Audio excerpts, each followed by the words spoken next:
Study IQ IAS, अब तैयारी हुई अफोर्डेबल। नमस्कार साथियों, यूपीएससी परीक्षा के साथ साथ बीपीएससी एग्जाम की तैयारी कैसे करें?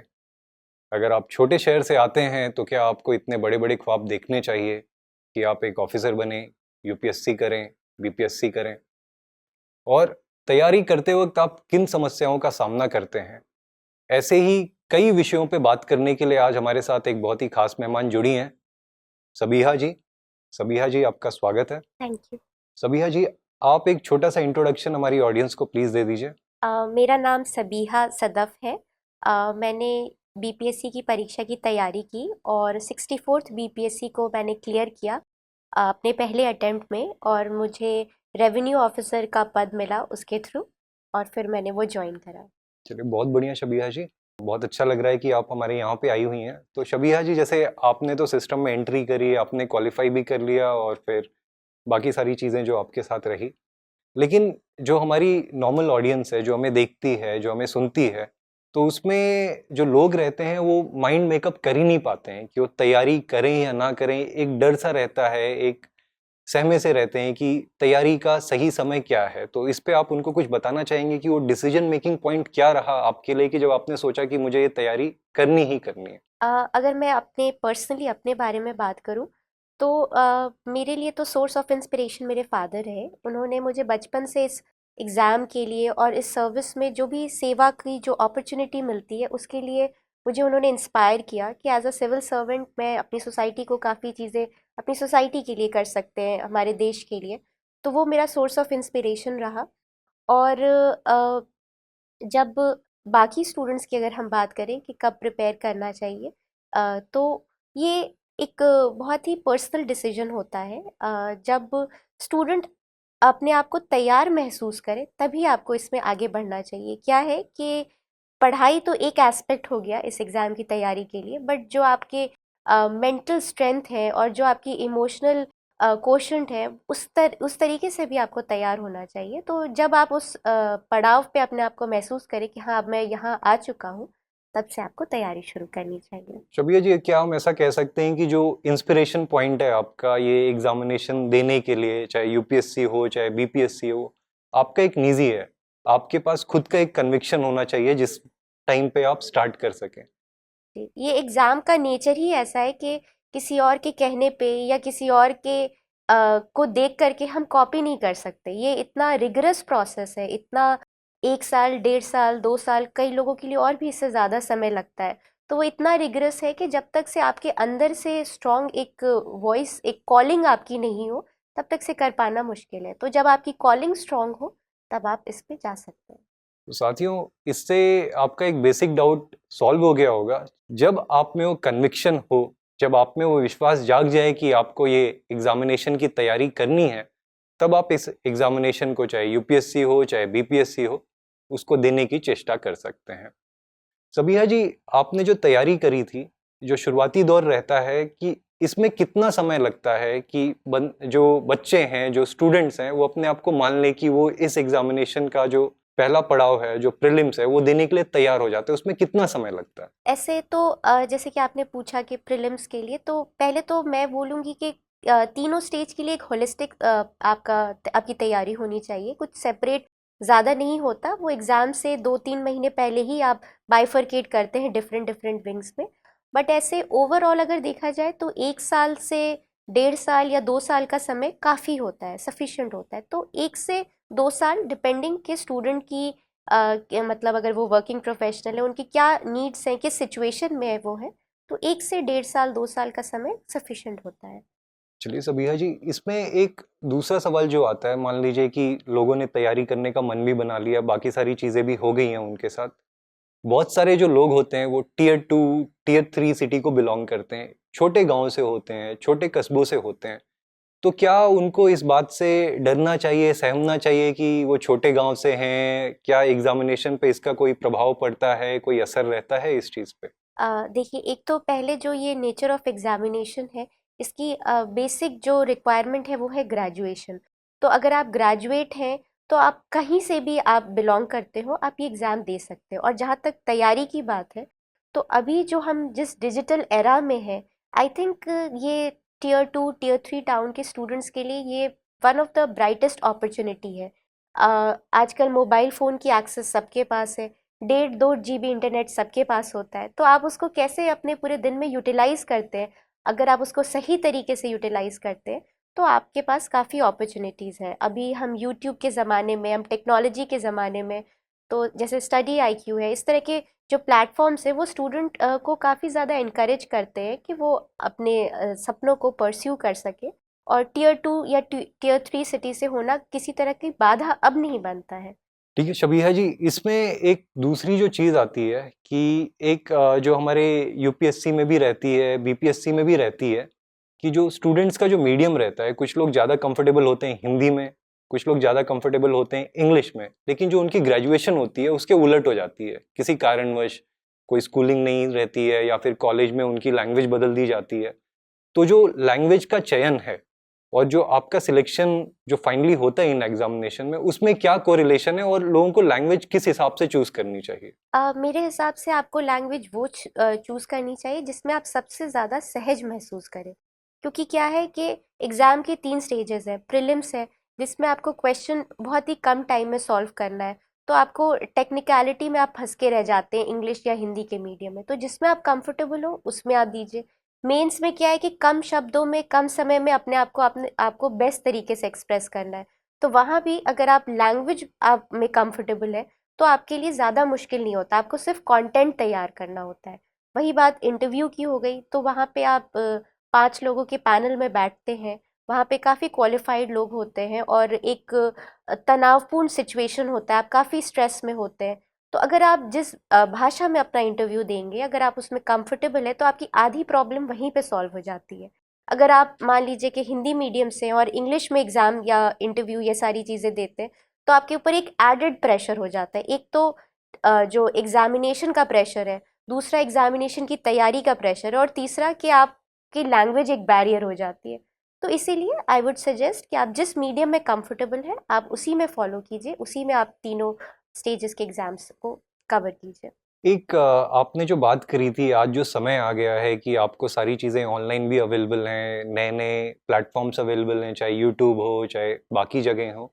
तो एक जो स्टूडेंट रहते हैं, जो विद्यार्थी रहते हैं, उनमें ऑफ़लाइन और ऑनलाइन को लेके उनके मन में एक द्वंद रहता है, एक डिबेट सी चल रही रहती है।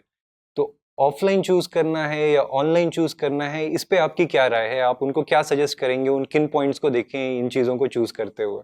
देखिए, दोनों मीडियम के अपने ही एडवांटेज और डिसएडवांटेज है, बट मैं ऑनलाइन की तरफ ज़्यादा मेरा इंक्लिनेशन है पर्सनली, क्योंकि ऑनलाइन में क्या होता है, आप अपने घर के कंफर्ट से सारी चीज़ें एक्सेस कर सकते हैं। जैसे अगर हमने बात स्टार्ट की टियर 2 टियर 3 टाउन के स्टूडेंट्स के लिए, तो वो अफोर्ड करना, एक अफोर्डेबिलिटी एक बड़ा फैक्टर हो जाता है कि आप किसी बड़े शहर में आए, कोचिंग करें, हॉस्टल में रहें, तो ये सारे फैक्टर्स एक तरह से आपके बैरियर बन जाते हैं आपके लिए। तो मेरे हिसाब से इस सिचुएशन में ऑनलाइन काफ़ी ज़्यादा सूटेबल होता है। ऑनलाइन में बहुत सारी फ्लेक्सिबिलिटी भी होती है, जैसे अगर कोई वर्किंग प्रोफेशनल है तो उसके पास टाइम लिमिटेशन होता है, तो अगर वो ऑनलाइन मीडियम में अपनी तैयारी करते हैं तो उनको काफ़ी उसमें बेनिफिट हो जाता है, वो अपनी कन्वीनियंस के हिसाब से क्लासेस कर पाते हैं। तो अभी के दौर में ऑनलाइन ऑफलाइन में अगर मैं बात करूँ तो मुझे लगता है कि ऑनलाइन के ज़्यादा एडवांटेजेस हैं। और रही बात कि एग्ज़ामिनेशन की, तो एग्ज़ामिनेशन की तैयारी तो ख़ैर आप पेन एंड पेपर में ही कीजिए, लेकिन हाँ, आप क्लासेस या जो भी चीज़ें आपकी स्टडी मटेरियल है, वो आप ऑनलाइन अगर एक्सेस करते हैं, तो मेरे हिसाब से आपको थोड़ा एज मिलता है, थोड़ा आप कंफर्टेबल रहते हैं। इसी से अगला सवाल है कि जैसे आपने पेन और पेपर और इन चीज़ों की बात करी है, तो आज जो है बच्चों में जब एक उन्होंने ऑनलाइन प्लेटफ़ॉर्म ले लिया या ऑफ़लाइन प्लेटफ़ॉर्म ले लिया, जो चूज़ कर लिया, उसके बाद जो उन पे स्टडी मटेरियल आता है, एक वहाँ पे भी एक डाउट आता है, एक कन्फ्यूज़न आता है। पीडीएफ से पढ़ें, प्रिंट मटेरियल से पढ़ें, जो उनके नोट्स हैं, क्या वो फिज़िकली नोटबुक पे लिखें या किसी वर्ड पे या नोटपैड पे कहीं पे डिजिटली उसे स्टोर करें, क्या करें? तो आपकी क्या रणनीति रही थी जब आप प्रिपेयर कर रही थी? और जो ऐसे लोग हैं जिनको डाउट है, जो अपना मन नहीं बना पा रहे हैं, या फिज़िकल पे जाएँ या डिजिटल नोट्स पे जाएँ, उनके लिए आपकी क्या राय है? इसके बारे में भी मैं यही कहूँगी कि ये स्टूडेंट की पर्सनल चॉइस पे डिपेंड करता है। जैसे मेरा पर्सनल जो था वो हाइब्रिड था। जब मैं नोट्स बनाती थी तो मैं उसको डिजिटली बनाती थी, वन नोट पे या इस तरह के ऐप्स पे बनाती थी। और उसको क्या है कि अगर नोट्स आपके बड़े नोट्स बन गए तो उसको फिल्टर करना इजी हो जाता है। आप हाईलाइट कर सकते हो, आप कुछ चीज़ें हटा सकते हो जो बाद में आपको लगे कि ये तो इम्पोर्टेंट नहीं है, तो आप उसको एडिट करके अपने नोट्स को रेगुलर बेसिस पे शॉर्ट कर सकते हो, जो एक कॉम्प्रिहेंसिव नोट्स जिसे कहते हैं वो आप बना सकते हैं। But again it depends on the student. कुछ लोग होते हैं जिनको हाथ का लिखा हुआ काफ़ी अच्छे से याद रहता है। अगर आप हाथ से लिखते हैं तो चीज़ें आपकी ज़्यादा टाइम तक रिटेन होती है। तो आप डिसाइड करिए खुद से, या फिर आप मिक्स्ड भी रख सकते हैं। मेरा यही था कि जो इनिशियल नोट्स थे वो मेरे डिजिटल थे, बट जैसे जैसे एग्ज़ाम करीब आने लगा मैंने उसको और शॉर्ट कर करके लास्ट में मेरे पास 1 या 2 A4 शीट पेपर होता था जो एग्ज़ाम से पहले पढ़ना होता था। तो इस तरह से आप उसको कर सकते हैं अपनी कन्वीनियंस के हिसाब से। कन्वीनियंस भी एक फैक्टर, और शायद से ये भी है कि ये जो एग्जामिनेशन का ड्यूरेशन होता है काफ़ी टाइम पे स्ट्रेच हो जाता है, काफ़ी जी। तो आप कब तक फिजिकल नोट्स को उनको स्टोर करना, उनको अरेंज करना, उनको अरेंज करना, उनको हर समय कैरी करना। जैसे अगर कोई वर्किंग प्रोफेशनल है तो अगर उनके फ़ोन पे या उनके टैबलेट पे अगर चीज़ें हैं तो वो ट्रैवलिंग में रिवाइज कर सकते हैं, गो थ्रू कर सकते हैं। तो थोड़ा ये एक फीजिबिलिटी का फैक्टर हो जाता है। इसी तरीके से अब जो एक अगली चीज़ आती है, अब प्रिपरेशन हमारी चालू हो गई है, सारी चीज़ें हम लोग कर रहे हैं, इसके बाद जो एक मेजर इशू आता है वो न्यूज़पेपर को लेके आता है। जी। न्यूज़पेपर रीडिंग कितनी करें, कहाँ से करें, और न्यूज़पेपर रीडिंग का क्या लाभ होता है आपके हिसाब से? इसको थोड़ा सा इस पे प्रकाश डाल दीजिए। न्यूज़पेपर जो है वो करंट अफेयर्स की प्रिपरेशन के लिए काफ़ी क्रूशियल है। क्या है कि कुछ जगह मैंने देखा है कि कुछ स्टूडेंट्स प्रेफर करते हैं कि न्यूज़पेपर नहीं पढ़ते, वो अवॉइड करते हैं और वो सीधे करंट अफेयर मैगजीन पे चले जाते हैं। तो इसमें एक फंडामेंटल प्रॉब्लम ये आती है कि स्टूडेंट को अचानक से बहुत ज़्यादा इन्फॉर्मेशन मिल जाती है जो उसको रिटेन करना या याद करना मुश्किल हो जाता है। तो मेरे हिसाब से आप जो आइडियल स्ट्रैटेजी होनी चाहिए कि स्टूडेंट डेली बेसिस पे न्यूज़पेपर पढ़े।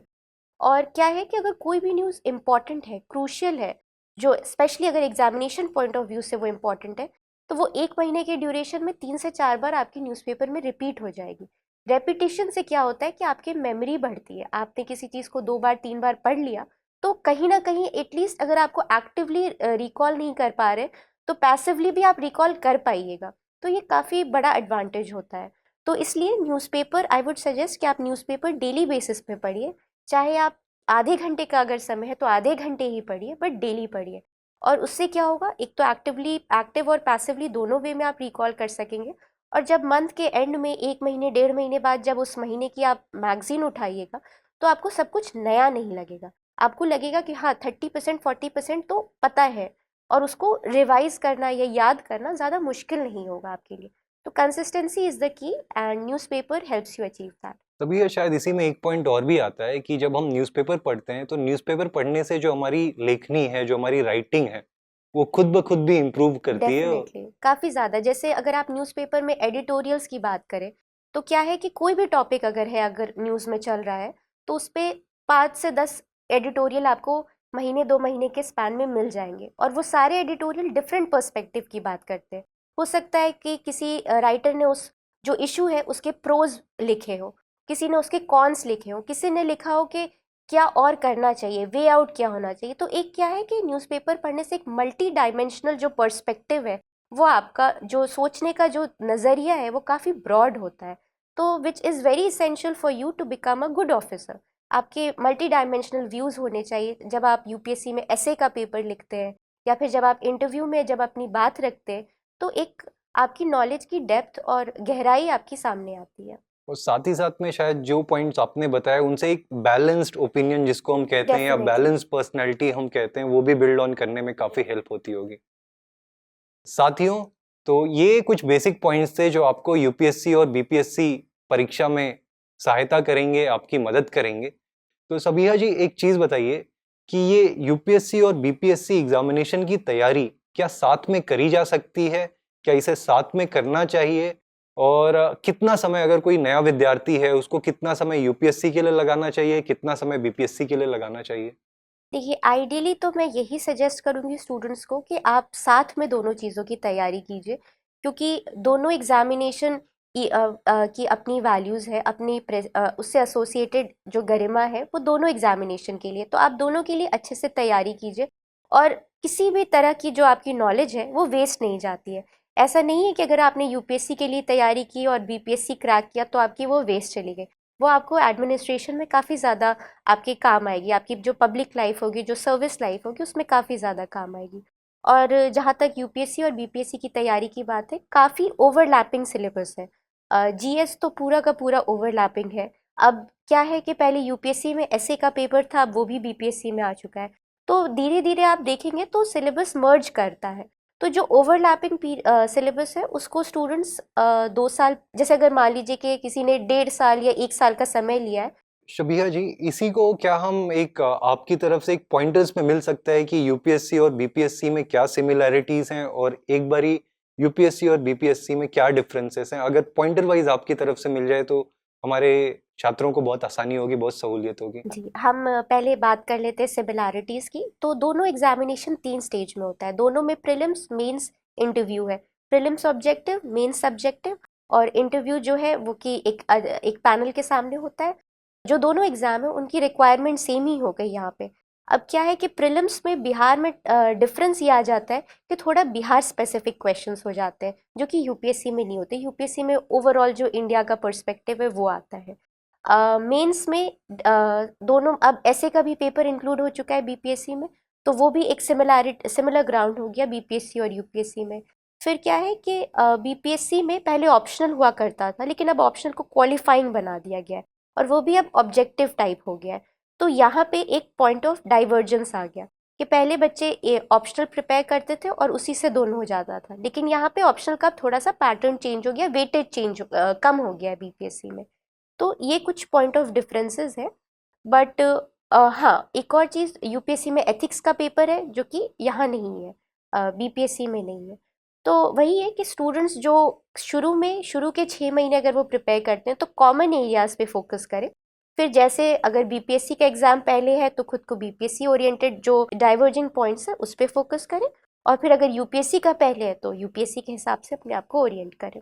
इसी में एक डिफरेंसेस में एक टॉपिक आता है स्टेट जीके का, जी। तो इस पे आप बताएंगे कि इसकी तैयारी स्टूडेंट्स कैसे करें, यहाँ पे स्टेट जीके वाला कहाँ से प्रिपेयर करें और इस पे कितना फोकस उनको डालना चाहिए एग्जाम के पॉइंट ऑफ व्यू से? स्टेट जीके की जहाँ तक बात है, तो अगर हम सबसे पहले किसी भी एग्ज़ाम के लिए यूपीएससी या बीपीएससी जो उसका गाइड होता है, जो उसका मतलब गाइडिंग फ्रेंड जिसको बोले, वो होता है पीवाईक्यू।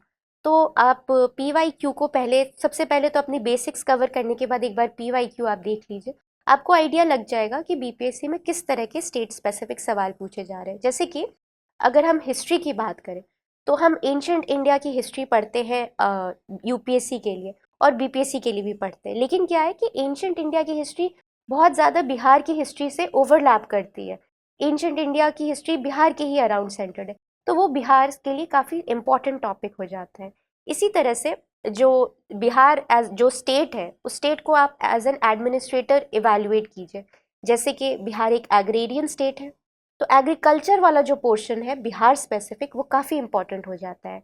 बिहार एक फ्लड प्रोन स्टेट है, तो फ्लड प्रोन होने की वजह से जो रिवर सिस्टम है वो बिहार के काफ़ी इंपॉर्टेंट हो जाते हैं। गंगा, उसके ट्रिब्यूटरीज किस शहर से पास हो रही है, क्या उसके फ्लड के इम्पैक्ट से, ये सारी चीज़ें इंपॉर्टेंट हो जाती है।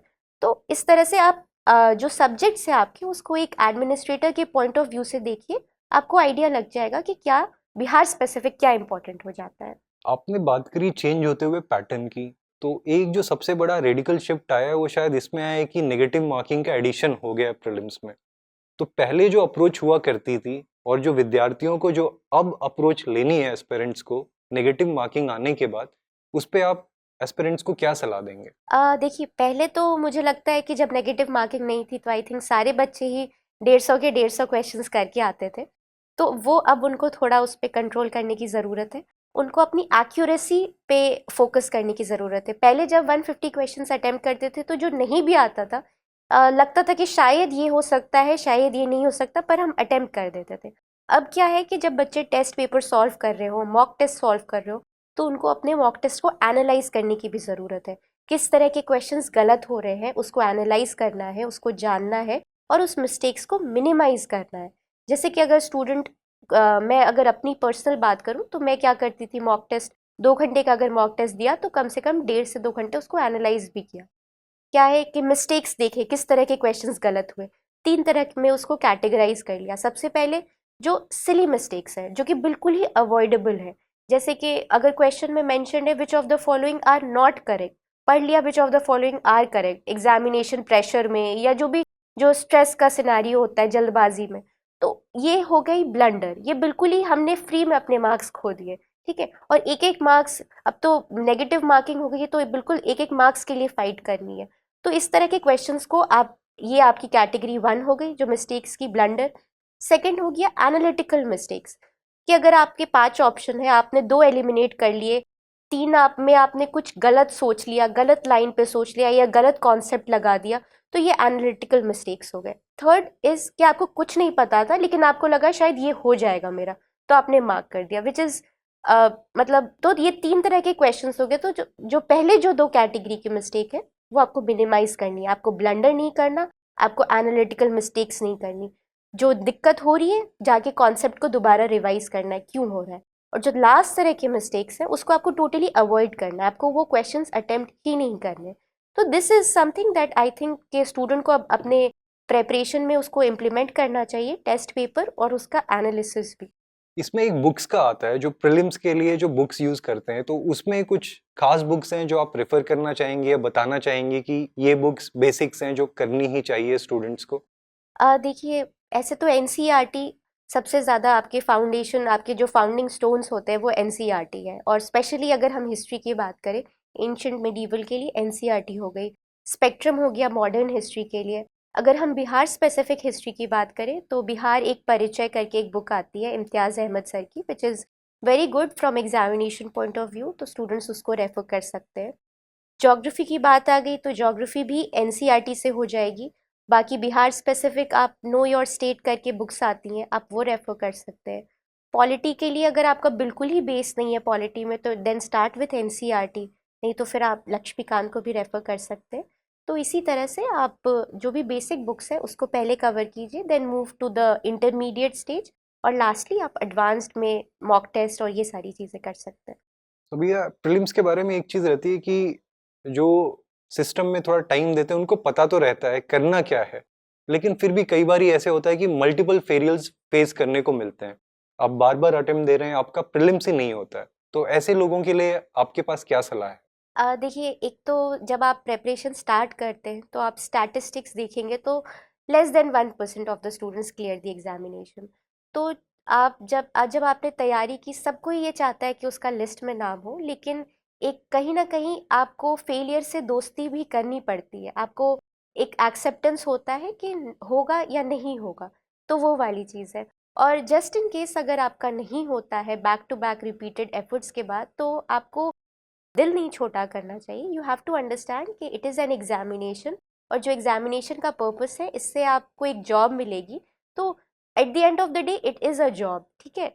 तो आपको इतना अपनी हर चीज़ उस पर, आपको you don't have to lose yourself in the process. आपको क्या है कि बहुत से लोग क्या करते हैं कि प्रेपरेशन में खुद को इतना ज़्यादा डुबा डुबा देते हैं कि वो खुद से एलियनेट हो जाते हैं। जैसे कि कार्ल मार्क्स ने कहा था कि स्टार्टिंग में जब प्रेपरेशन आपने स्टार्ट की तो पहले तो आप अपनी फैमिली से एलियनेट हो जाते हैं, क्योंकि आपको लगता है कि नहीं यहाँ टाइम वेस्ट हो रहा है। फिर फ्रेंड्स से एलियनेट होते हैं। लास्टली जो आपकी पर्सनल हॉबीज़ है, जो आपके इंटरेस्ट है, आप उससे एलियनेट हो जाते हैं। तो ये नहीं करना है, ये एक अदरवाइज ये आपको एक डार्क फेज में लेके चला जाता है। You have to be in constant touch with your family, your friends, और प्रेपरेशन भी साथ में करनी चाहिए। तो इस तरह से थोड़ा बैलेंस्ड रखना चाहिए चीज़ों और को। शायद प्रीलिम्स के समय पे ये जो एक टेम्परामेंट मेंटेन करना रहता है, आप बैलेंस रहें, ये इस चीज का बहुत इंपॉर्टेंस हो जाता है। आपने कार्ल मार्क्स की बात करी तो ऑप्शनल पे आ जाते हैं कि अभी जो बीपीएससी में जो ऑप्शनल है वो एक क्वालिफाइंग पेपर के रूप में हो गया है।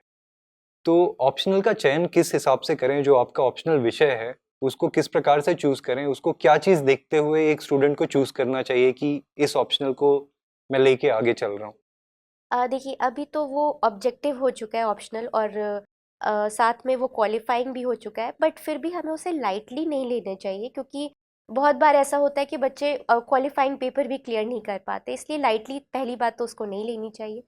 दूसरी बात, जो सब्जेक्ट का चयन है वो आपको अपने इंटरेस्ट के हिसाब से करना चाहिए, क्योंकि कोई भी सब्जेक्ट आप 1 से 2 साल अगर आप पढ़ते हैं तो उसमें आपको इंटरेस्ट तो काफ़ी वाइटल हो जाता है, आपका इंटरेस्ट काफ़ी वाइटल एलिमेंट हो जाता है। तो जैसे कुछ बच्चे क्या कर सकते हैं कि 2-3 सब्जेक्ट्स के एलिमेंट्री चैप्टर्स पढ़ के देखें, सिलेबस को देखें और उसके PYQs को देखें, और अगर कुछ समझ में नहीं आए तो उसके एलिमेंट्री चैप्टर्स ही पढ़ लें या यूट्यूब पे लेक्चर्स देख लें। टॉपर टॉक्स देख सकते हैं उस सब्जेक्ट के 2-3 साल के, कि किस तरह की स्ट्रैटेजी होनी चाहिए, किस तरह के क्वेश्चंस आते हैं।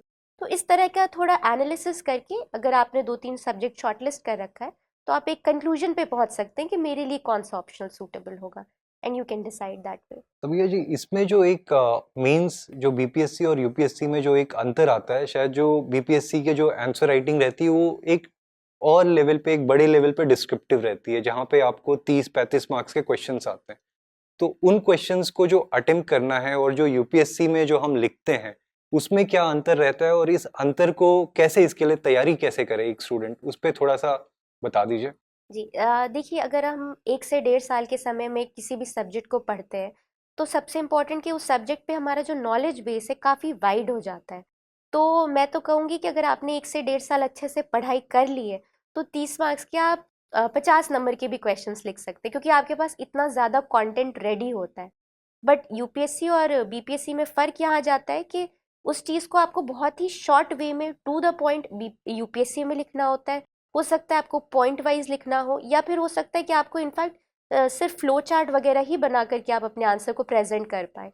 और बीपीएससी में वही चीज़ हो जाती है कि कंटेंट सेम है लेकिन आप उसको थोड़ा डिस्क्रिप्टिव वे में लिख सकते हैं, आपसे थोड़ा कॉन्टेक्स्ट से थोड़ा आगे थोड़ा पीछे की भी चीज़ें लिख सकते हैं, उस तरह से थोड़ा डिस्क्रिप्टिव हो सकते हैं।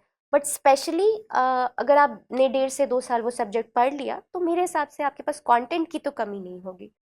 इसी में एसए पे भी एक छोटा सा आपकी क्या रणनीति रही थी, आपकी क्या स्ट्रेटेजी रही थी जब आप एसए अटेम्प्ट करते थे, यूपीएससी में भी बीपीएससी में भी, थोड़ा सा इस पे ही बता दीजिए। जी, ऐसे के लिए जैसे कि हमने स्टार्टिंग में डिस्कस किया था कि न्यूज़पेपर में एडिटोरियल की क्या इंपॉर्टेंस होती है, तो ऐसे के लिए तो मैं यही सजेस्ट करूँगी कि एक तो जो आपका जीएस का सब्जेक्ट है उसको आप स्ट्रॉन्ग रखिए कि वहाँ से कुछ लिंक हो सकता है। Otherwise current affairs and editorials are your go to when it comes to ऐसे। ऐसे में एडिटोरियल पढ़ के जो मल्टी डायमेंशनल आपका पर्सपेक्टिव होता है, एक बैलेंस्ड पर्सपेक्टिव होता है, वो आपके ऐसे में काफ़ी ज़्यादा काम आता है। एंड सेकेंडली, ऐसे में जो आपकी लैंग्वेज की स्किल है, चाहे वो इंग्लिश हो चाहे वो हिंदी हो, वो काफ़ी, जो प्रेजेंटेशन है, जो लय है आपकी किसी चीज़ को भी डिस्क्राइब करने का, वो काफ़ी इंपॉर्टेंट है। तो जैसे अगर ऐसे आप लिखते हैं तो मल्टीपल पैराग्राफ्स में उसको लिखिए, जो एक पैराग्राफ है दूसरे पैराग्राफ से थोड़ा लिंक्ड हो, बिल्कुल ही ऑपोजिट नहीं हो। इस तरह से आप ऐसे को अपने स्ट्रक्चर कर सकते हैं। चलिए, हम आशा करते हैं जितने लोग सुन रहे होंगे उनका प्रीलिम्स भी क्लियर होगा, मेंस भी क्लियर होगा। अब उसके बाद बात आती है इंटरव्यू स्टेज की। तो इंटरव्यू स्टेज के बारे में एक अवधारणा है या जो अलग अलग तरीके के फीडबैक मिलते हैं। कुछ लोग बोलते हैं कि जो आप हो वही बन के पैनल में आप बैठ जाओ। कुछ लोग बोलते हैं कि इतना इम्पोर्टेंट ओकेजन होता है, आप कुछ एक्स्ट्रा बोलिए, आप अपने वर्क एक्सपीरियंस को, अगर नहीं है, कुछ लोग कहीं से शो करने की कोशिश करते हैं। तो आपको इन दोनों अप्रोचेस में से आपको कौन सी चीज़ सही लगती है, या आप क्या मानते हो कि एक स्टूडेंट को जिसने दोनों स्टेजेस क्वालिफाई कर ली है, इंटरव्यू में उसको अपने आप को कैसे प्रेजेंट करना चाहिए?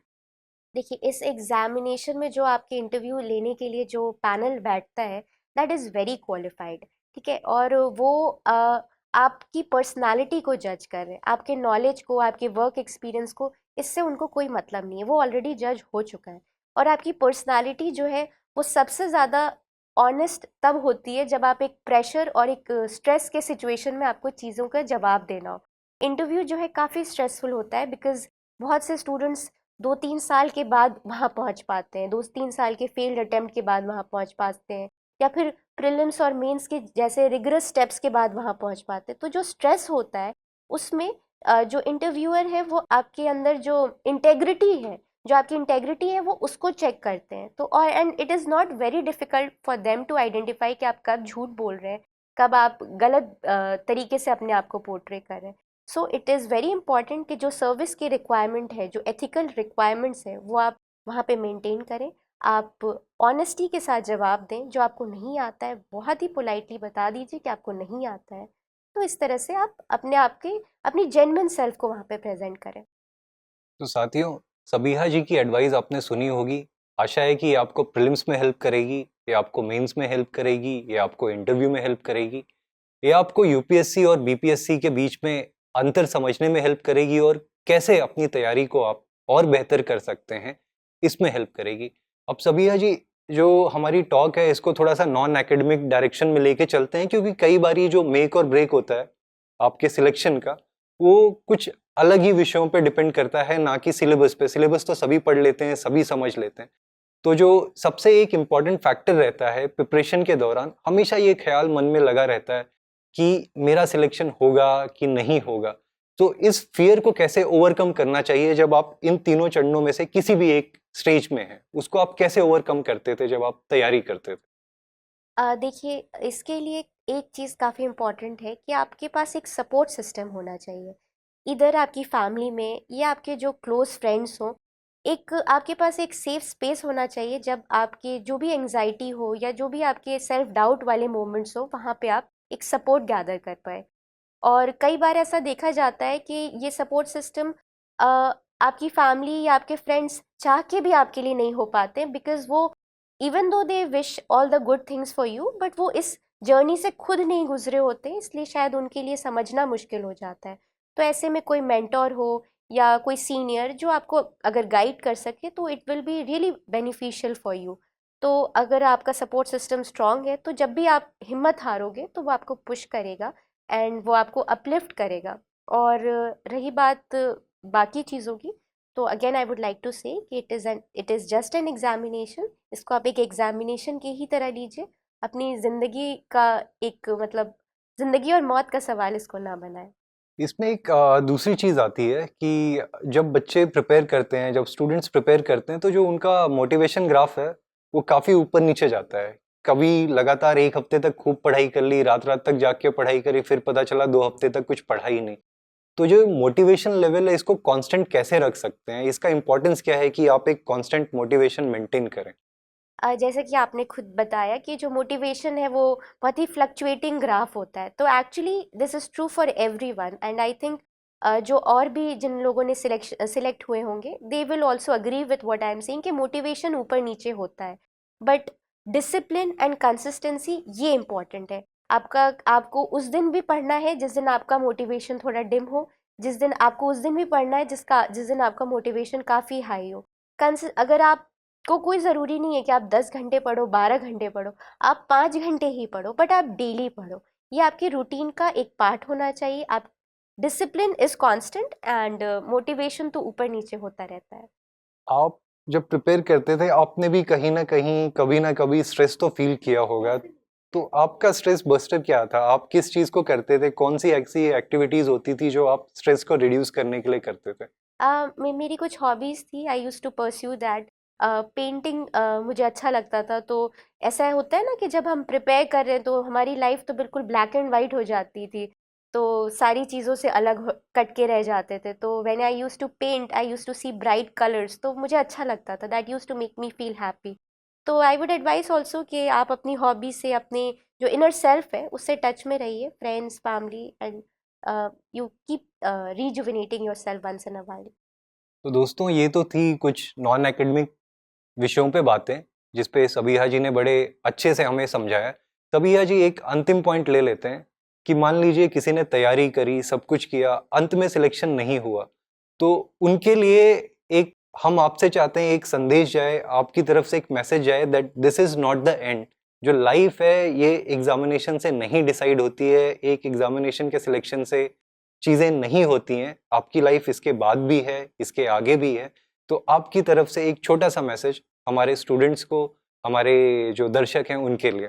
देखिए, जब आप प्रिपेयर करते हैं तो जो प्रेपरेशन की जर्नी है वो इतनी रिग्रेस है कि कई बार आपको वो ब्रेक करती है, कई बार आपको घुटनों पे गिरा देती है, बट जब आप बार बार खड़े होने की हिम्मत रखते हैं तो you become a very strong person. Even if you are not selected, आपने जो 1.5 साल 2 साल में नॉलेज गैदर किया है, that will take you very far in life.